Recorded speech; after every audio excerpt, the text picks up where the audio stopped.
how to be a grown-up. Uh-huh. You know, and not so much me, but them. I mean, I applaud my colleagues I beat, that we put that aside and remain friends, and still we have remained friends. Not close because we've had different lives in journalism, but you know, I mean, that was a great lesson for me as I've gone on to other newsrooms that I've had.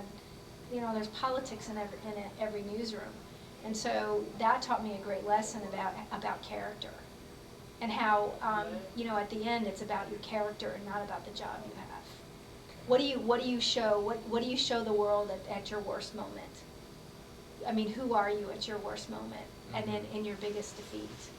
Or at your biggest victory, who are you and what do you show people? That's a lesson I learned at the Daily Egyptian from that experience. Wow. Now, like, before you graduated, what did you want to leave behind for future reporters and future journalists that wanted to have a career in your specialty?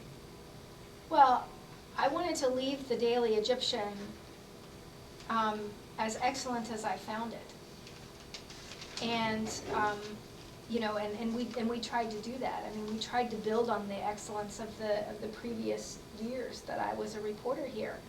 And I'm excited that the Daily Egyptian is still doing so well.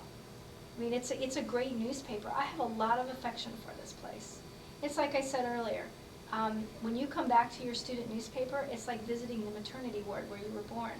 I was born here. I was born at the Daily Egyptian. Mm-hmm. So anything that I've done in my journalism career, it gets traced back to my time at the Daily Egyptian. So I have a special place. Even the Daily Egyptian is how I got my start. Mm-hmm. I owe a lot to the Daily Egyptian. If that advisor, when I walked in as a cocky freshman thinking that I deserved a chance on the newspaper, had said, come back in 2 years, I don't know what would have happened, but she didn't. She said, take a seat.